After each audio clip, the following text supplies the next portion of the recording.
Hello বন্ধুরা, কেমন আছো সবাই? আশা করি সবাই ভালো আছো। আর এর মধ্যে তুমি চাষা প্রধান ভিডিওটি দেখে ফেলেছো, তাই তোমাকে অনেক অনেক ধন্যবাদ জানাবো। আর আজকের ভিডিওতে তুমি জানতে পারবে ও শিখতে পারবে কোনটা কি করা উচিত নয় আর কোনটা করা উচিত। তাই ভিডিওটি শুরু থেকে শেষ পর্যন্ত দেখবে। আর হ্যাঁ, আমি জানি তোমার বয়স 18 থেকে 25-এর মধ্যে, আর আমি মনে করি তুমি ভদ্র শিক্ষিত ছেলে। তাই ভিডিওটিতে একটা লাইক দেবে, আর আমি 1 থেকে 3 গুনবো।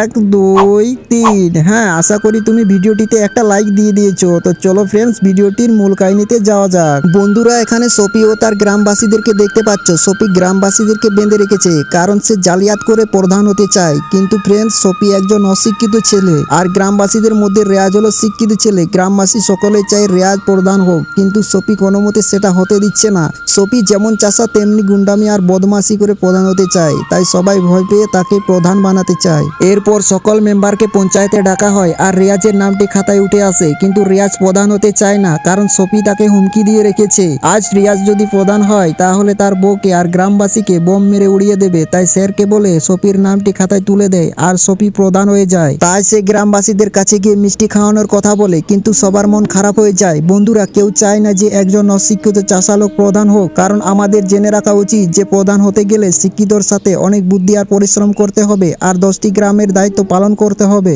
বন্ধুরা, এদিকে গ্রামের মধ্যে স্বামী স্ত্রী ঝগড়া হয়ে যায়, আর চাষা প্রধানকে ডেকে দেয়। তার স্ত্রী যখন বলে, আমার স্বামী মাতাল, মদ খেয়ে সব টাকা ফুরিয়ে দেয়, বাড়ির শাকসবজির জন্য 1টি টাকাও রাখে না, আমাদের কিভাবে সংসার চলবে? তখন প্রধান বলে, তুমি যে টাকার মাল খাও সেই টাকার মধ্যে তুমি দামি মদ না খেয়ে বাংলা খাবে, আর যে টাকাটি বাড়বে সেই টাকার সবজি কিনবে। বন্ধুরা, অশিক্ষিত হলে এমনটাই বলবে, আর যদি কোনো ব্যক্তির মধ্যে শিক্ষা থাকে তাহলে সে ব্যক্তি চিন্তা ভাবনা করেই বলে, কারণ একজন শিক্ষিত ব্যক্তির মধ্যে অনুভূতিগুলো আলাদাই থাকে। বন্ধুরা, তোমাকে একটি কথা বলি, আমাদের প্রতিটি বাড়িতে 100%-এর মধ্যে 60% এমন লোক আছে যারা মাতাল, আর এই মাতালদের জন্যই সংসারে অশান্তি ঝগড়া লেগেই থাকে। আর এটার জন্য কত মহিলাকে মার খেতে হয়, তবু তারা মুখ বুজে সহ্য করে যায়, কোনো দিনের জন্য বলে না আমার স্বামী খারাপ। কিন্তু তাদের ব্যথা কে কতজন বুঝে? বন্ধুরা, আজ আমি মনে করব আমার এই ভিডিওটি তোমরা শেয়ার করবে, কারণ এই ভিডিওটি সবারই দেখা উচিত।